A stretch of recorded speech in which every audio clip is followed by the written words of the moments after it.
Miti i dytë, po. Po, mishi i pulës thuhet që është më i shëndetshëm se sa mishi i kuq.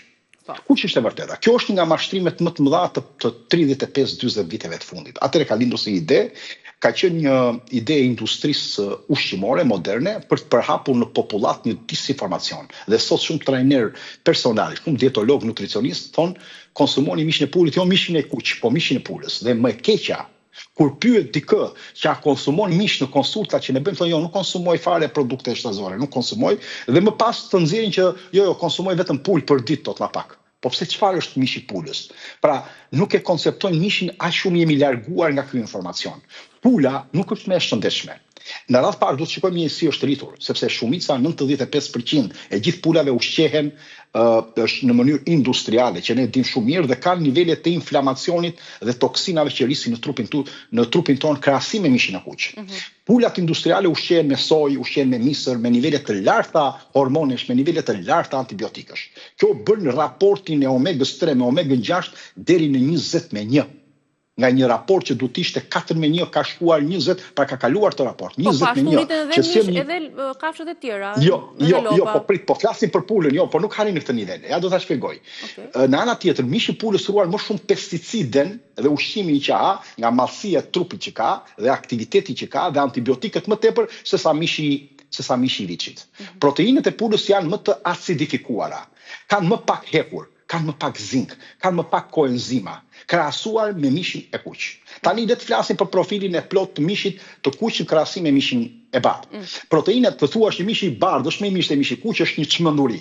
Domethënë është një disinformacion i plot dhe personat nuk njohin dhe nuk bëjnë krahasimin. Atëherë si do ta krahasojmë? Bëjmë një krahasim. Proteinat e mishit kuq përmbajnë të gjitha aminoacidet esenciale në raport ideal për muskujt, për hormonet, për neurotransmetuesin, për problemet enzimatike që na duhen, ndërsa mishi i pulës çfarë ka? Ka më pak metionin, ka më pak karnitin, ka më pak taurin, ka më pak kreatin, të cilat janë të domosdoshme për alergjinë qelizore, funksionimin e trurit, funksionimin e zemrës.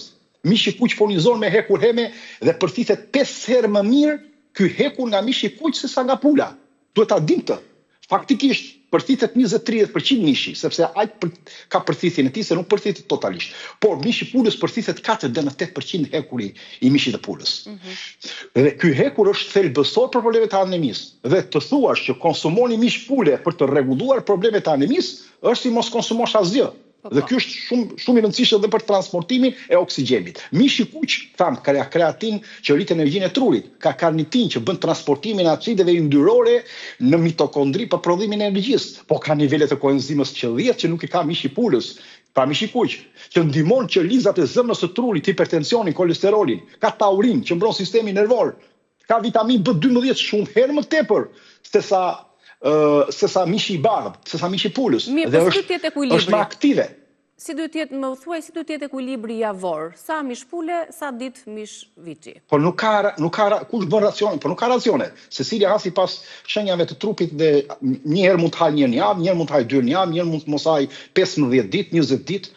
Nuk mund të jemi të programuar kaq të stakuar, ne nuk jemi robot. Ne jemi qenie biologjike të cilët që mund të bëjnë të gjitha është pasiguria, ne s'dim ku ta blejmë mishin, ne s'dim çfarë mishi ham, ne s'dim çfarë po konsumojmë. Kjo është pikpyetja më e madhe. Do hapun një dyqan së shpejti dhe do të pameni tek mua. Po çfarë? Por këtë nuk jam unë se ku. Këtë do të kërkoj llogari institucioneve dhe shtetit dhe vetëve të tyre, jo mua.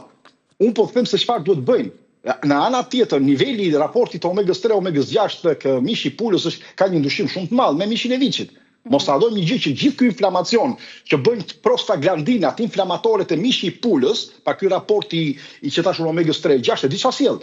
Si probleme të dhimbjeve të kyçeve, si artrit, si probleme të alergji, rritje të histaminës, probleme me lëkurën dhe me azmën, dhe si edhe problem të rrezikut kardiovaskular. Mos harrojmë që mishi i viçit përmban kolesterol HDL e kolesterolit më të mirë se sa mishi i pulës në këtë rast. Pra mishi i kuq mbështet edhe sistemin hormonal më mirë edhe se mishi i pulës, mishi i kuq. Në ana tjetër, bakteret e mishi i pulës janë më të mëdha. Salmonella nga merret, e keni dëgjuar? Po.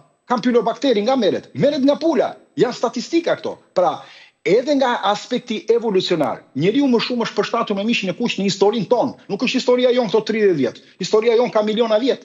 Njeriu ka ngrënë kryesisht mish të kuq nga kafshët që kanë qenë barngrënëse. sepse vetë sistemi jonë është i ndërtuar në mënyrë të tillë për të përfituar hekurin, zinkun, kreatininën edhe elementet që unë thash që te mishi i pulës në shumë raste nuk përfiten. Prandaj duhet ta dim që mishi i kuq është shumë i shëndetshëm se sa mishi i pulës dhe nuk mund të themi që mishi i pulës është më i shëndetshëm, është e kundërta. Po.